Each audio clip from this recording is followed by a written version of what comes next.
Assalamualaikum warahmatullahi wabarakatuh. Alhamdulillah wassalatu wassalamu ala rasulillah amma ba'd. Yang terhormat Bapak Ibu dosen penguji uji kinerja. Perkenalkan, nama saya Muhammad Abu Salim dengan NIM 245401112078. Saya guru mata pelajaran Sejarah Kebudayaan Islam di Madrasah Aliyah Darul Istiqamah Bulukumba, sekaligus mahasiswa PPG dalam jabatan Kemenak Bek 1 pada Universitas Islam Negeri Kiai Haji Ahmad Siddiq Jember tahun 2025. Pada video kali ini saya akan membawakan materi tentang Khalifah Abu Bakar As-Siddiq pada kelas 10 dengan menggunakan pendekatan deep learning atau pemahaman mendalam. Untuk itu, mari kita simak videonya secara bersama-sama. Terima kasih. Wassalamualaikum warahmatullahi wabarakatuh. Waalaikumsalam warahmatullahi wabarakatuh.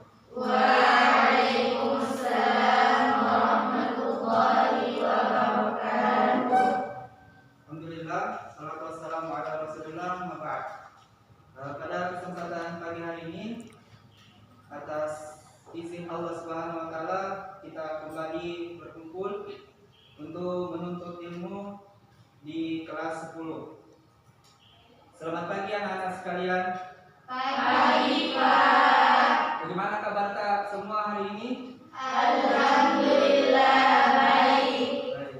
Ya. Terlebih dahulu Bapak ingin mengabsen kalian ya kehadirannya. Tolong absennya. Coba dengarkan namanya baik-baik. Andi Khalifah Khairun Nisa, Andi Afila, Dian Maharani, Mutiara Nurwasila, Zahwa Muhsin, Nurul Fatimah. Tidak hadir. Kenapa? Sakit. Wahyuni Putri Ersi, Salsabila Ramadhani, Bilal Insan Kolpatari. Siapa tadi belum? Nurul Fatimah. Sakit. Oke, baik. Ya, mudah-mudahan yang sakit segera diangkat penyakitnya oleh Allah Subhanahu wa taala. Baik, pada kesempatan pagi hari ini, sebelum Bapak memulai pelajaran kita pada pagi hari ini, Bapak mau bertanya dulu tentang pelajaran kita pada minggu yang lalu. Ada yang masih ingat pelajaran kita pada minggu yang lalu? Silakan. Tentang Khulafaur Rasyidin. Ya, jadi tentang Khulafaur Rasyidin. Ada yang masih ingat apa itu Khulafaur Rasyidin? Ada yang masih ingat Khulafaur Rasyidin? Ya, pemimpin umat setelah Rasulullah SAW wafat. Ya, jadi bukan menggantikan Nabi sebagai Nabi dan Rasul, tetapi sebagai pemimpin negara. Ya, sebagai pemimpin umat. Ya. Khulafaur Rasyidin itu berarti singkatannya dari bahasa Arab. Khulafa itu jamak daripada khalifah, artinya pemimpin atau pengganti. Rasyidin itu artinya orang yang diberi petunjuk, Jadi Khulafaur Rasyidin itu artinya pemimpin yang diberi petunjuk oleh Allah Subhanahu wa taala. Baik. Pada kesempatan ini Bapak ingin membahas materi tentang kepemimpinan Khalifah Abu Bakar As-Siddiq. Kepemimpinan Khalifah Abu Bakar As-Siddiq. Namun sebelum itu Bapak mau bertanya lagi, ya, kenapa atau mengapa di setiap wilayah mesti ada pemimpinnya? Ada yang bisa jawab? Silakan. Kalau tidak ada pemimpinnya, kacau masyarakat. Ya, akan terjadi kacau balau. Ya, akan terjadi tindakan semena-mena. Ya, sehingga negara menjadi kacau balau. Disitulah pentingnya namanya pemimpin. Nah, bagaimana keadaan umat Islam pada waktu Nabi Shallallahu Alaihi Wasallam wafat. Pada waktu itu terjadi transisi kepemimpinan, ya, terjadi kekosongan kepemimpinan. Munculnya beberapa peperangan, ya, munculnya juga kaum murtadin, orang-orang yang murtad. Muncul juga nabi palsu. Ada yang masih ingat siapa itu nabi palsu? Musailamah al-Kadzdzab. Jadi dia mengaku sebagai nabi. Ya. Juga muncul pemberontakan di mana-mana. Nah, anak-anak sekalian yang saya banggakan, pada kesempatan ini Bapak ingin memberikan materi ada 3. Yang pertama tentang biografi Abu Bakar As-Siddiq, ya. Kemudian proses pengangkatan Abu Bakar As-Siddiq. Kemudian yang ketiga adalah kebijakan-kebijakan penting Abu Bakar As-Siddiq selama menjadi khalifah. Ya. Tahukah kita bahwa Abu Bakar As-Siddiq itu menjadi khalifah itu singkat, cuma kurang lebih 2 tahun, antara 11 Hijriah sampai dengan tahun 13 Hijriah. Ya. Nah, pendekatan yang Bapak pakai pada saat ini adalah pendekatan metode atau pendekatan depth learning. Apa itu depth learning? Adalah pemahaman yang mendalam. Ya, maksudnya bagaimana? Bagaimana kita memahami suatu materi, suatu pelajaran dengan baik, secara komprehensif, secara menyeluruh, utuh. Ya, itu pendekatan deep learning. Ya, sekarang sebelum kita melangkah kepada materi selanjutnya atau pembahasan selanjutnya, alangkah baiknya kalau kita menyaksikan video berikut ini, video tentang Khalifah Abu Bakar, ya. Nah, sebelum itu saya ingin mengingatkan harap konsentrasi. Kemudian ambil pelajaran hikmah di balik kisah-kisah ini, ya, di balik video atau video singkat tentang kisah Abu Bakar As-Siddiq. Ya, jadi tulis sebentar beberapa hikmah, minimal 3, minimal 1 saja. Baik, silakan disimak dengan baik. Bismillahirrahmanirrahim. Assalamualaikum warahmatullahi wabarakatuh. Kisah Abu Bakar As-Siddiq, khalifah pertama umat Islam. Abu Bakar lahir pada tahun 573 Masehi dari sebuah keluarga terhormat di Mekah. Ayahnya bernama Utsman yang lebih dikenal dengan nama Abu Quhafa. Ibunya bernama Salma. Ketika kecil, Abu Bakar dikenal sebagai anak yang mempunyai sifat baik dan mulia. Beliau adalah seseorang yang bersifat jujur dan dapat dipercaya, sehingga disenangi dan dihormati oleh masyarakat. Sifat-sifat mulia inilah yang membuat Abu Bakar menjadi sahabat Rasulullah SAW. Ketika dewasa, Abu Bakar menjadi seorang saudagar kaya. Meskipun kaya, beliau tidak kikir, dan sebagian besar kekayaannya digunakan untuk membantu orang-orang miskin. Beliau juga senang menolong orang yang sedang kesulitan, dan hatinya penuh dengan kasih sayang terhadap sesama. Abu Bakar adalah pria dewasa pertama yang memeluk agama Islam. Ketika Rasulullah SAW menerima wahyu yang pertama dan menceritakan pengalamannya kepada Abu Bakar, beliau langsung mempercayainya. Tanpa keraguan sedikit pun, ia segera menjadi seorang muslim yang sejati. Sejak memeluk Islam, Abu Bakar setia mendampingi Rasulullah SAW dalam berjuang menyebarkan agama Islam dan berdakwah. Beliau tidak pernah meragukan Nabi Muhammad SAW dan ajarannya. Abu Bakar mendapatkan gelar As-Siddiq yang berarti jujur atau benar karena sifat utama beliau adalah kejujuran. Beliau juga merupakan salah satu dari sedikit orang yang membenarkan Islam murni. Abu Bakar berasal dari keluarga suku Quraisy yang berpengaruh di Mekah dan orang pertama yang masuk Islam. Dia memiliki banyak pengalaman dengan Nabi Muhammad SAW, seperti ketika dia menikahkan putrinya Aisyah dengan Nabi Muhammad SAW dan menemani Nabi selama hijrah ke Madinah. Di Madinah, Abu Bakar menjadi penasihat utama Nabi Muhammad SAW dan bahkan menjadi imam ketika Nabi sedang sakit. Setelah wafatnya Nabi, Abu Bakar terpilih sebagai khalifah pertama oleh umat Islam di Madinah, menunjukkan kesadaran politik yang kuat dan tegar untuk menjaga persatuan umat Islam. Sebagai khalifah, Abu Bakar memiliki peran ganda sebagai pemimpin agama dan kepala negara. Dia menghadapi pemberontakan politik dan agama yang dikenal sebagai riddah atau pembubaran dengan tegas membawa wilayah Arab Tengah di bawah kendali Muslim. Selama masa pemerintahannya, penaklukan Muslim atas Irak dan Suriah dimulai, dan kompilasi pertama dari teks tertulis Al-Quran diyakini telah terjadi.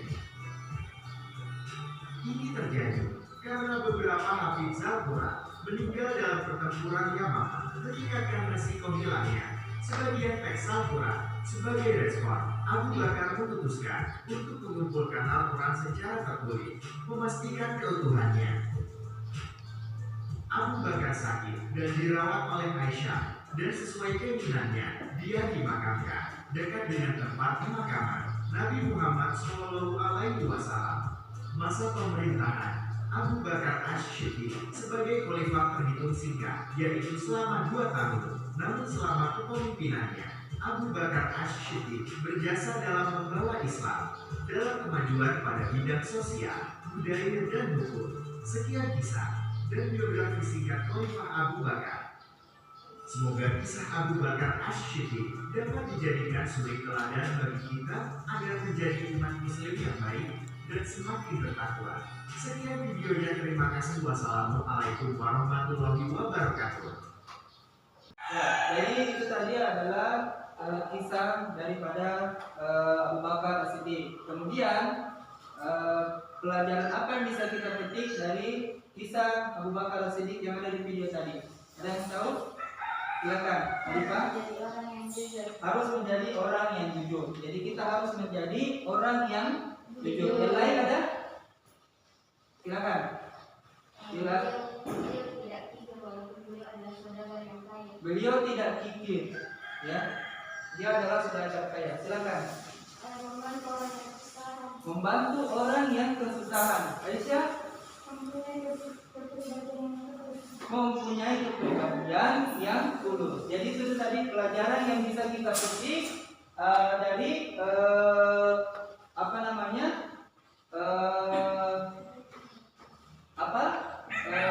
kisah daripada Abu Bakar As-Siddiq. Tahu tidak apa tujuan pembelajaran kita pada pagi ini? Ya, tujuan pembelajaran kita adalah peserta didik mampu menjelaskan latar belakang jangkauannya Abu Bakar As-Siddiq sebagai khalifah pertama. Jadi kita harus tahu prosesnya bagaimana. Kemudian yang kedua, kita harus peserta didik diharapkan mampu menganalisis kebijakan penting Abu Bakar As-Siddiq di dalam menjaga keutuhan umat Islam pada saat itu. Ya, baik. Selanjutnya Bapak ini membagi 3 kelompok. Satu membahas tentang biografi Abu Bakar As-Siddiq. Kemudian kelompok 2 membahas tentang proses pengangkatannya. Kelompok 3 membahas tentang kebijakan-kebijakan. Baik, saya kasih waktu 5 menit untuk mencari materi. Silakan, ada yang siap? Kelompok 1? Kelompok 1 mana? Kita? Kelompok 1. Silakan Aisyah berdiri di depan perwakilan kelompok 1.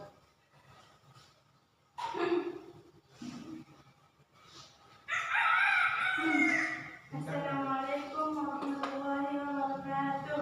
Waalaikumsalam warahmatullahi wabarakatuh. Saya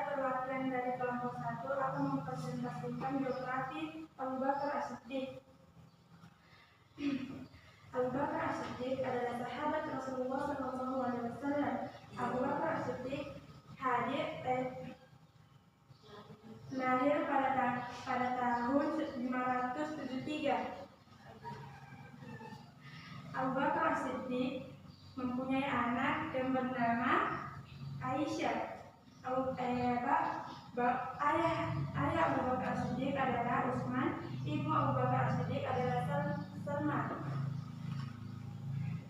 Abu Bakar As-Siddiq diberi nama gelar As-Siddiq karena membenarkan. Itulah dari kelompok 1. Syukran. Assalamualaikum warahmatullahi wabarakatuh. Waalaikumsalam warahmatullahi wabarakatuh. Ada yang menanggapi? Ada yang bertanya? Ada yang belum jelas? Silakan. Ya, silakan diakilah. Apa arti as-siddiq? Benar, jujur. Ya, baik. Ada lagi? Ya, silakan di Pak.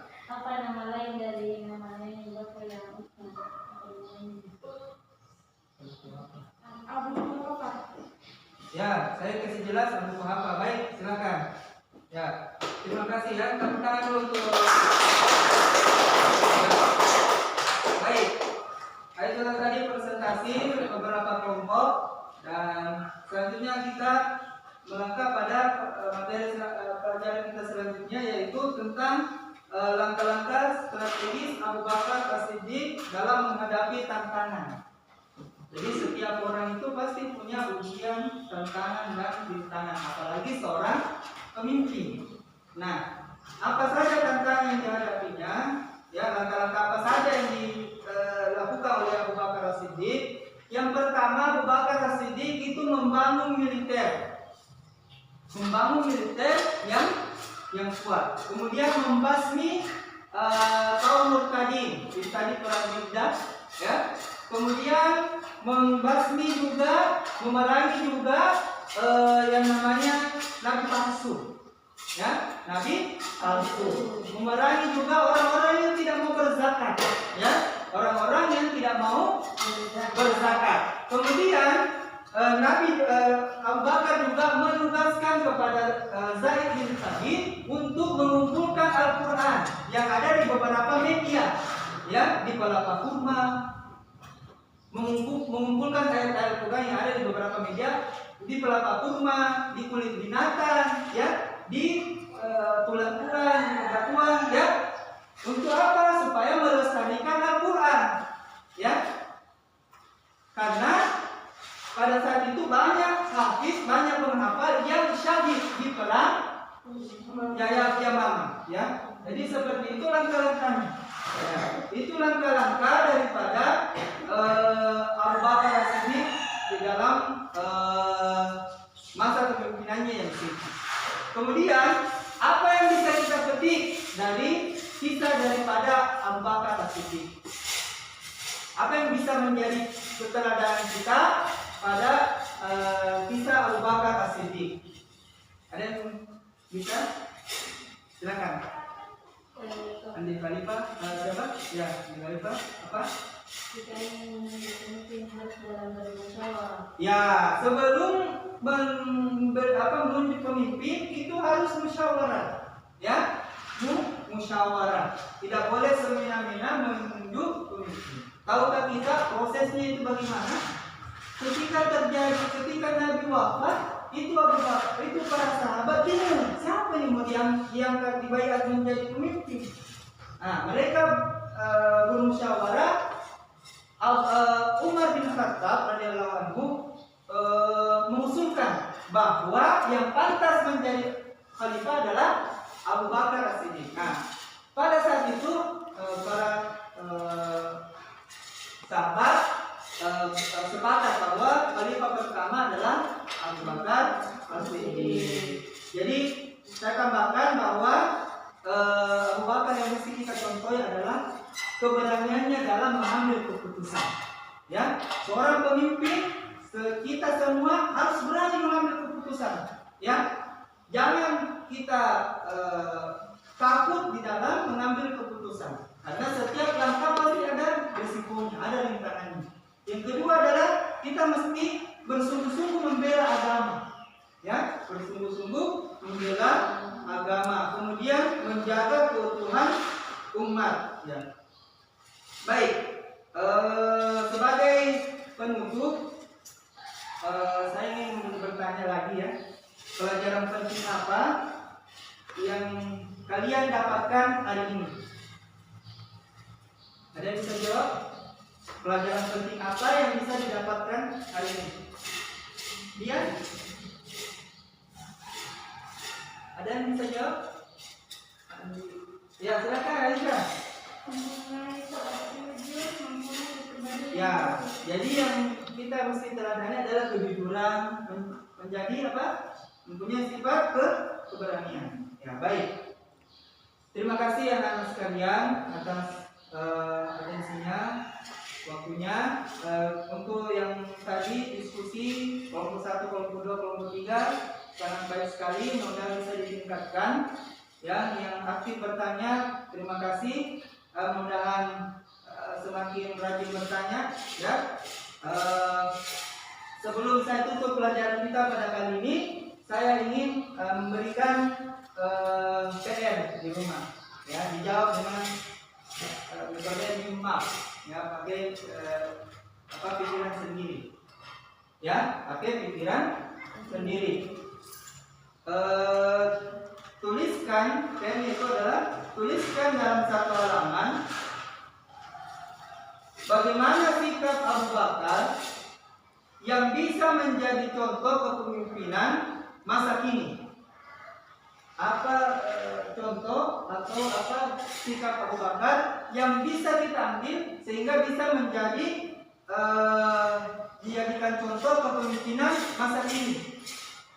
Ya, itu PR-nya. Kemudian mari kita tutup pelajaran kita pada kesempatan pagi hari ini dengan membaca hamdalah. Alhamdulillahirabbil alamin. Selanjutnya mari kita membaca doa kafaratul majelis.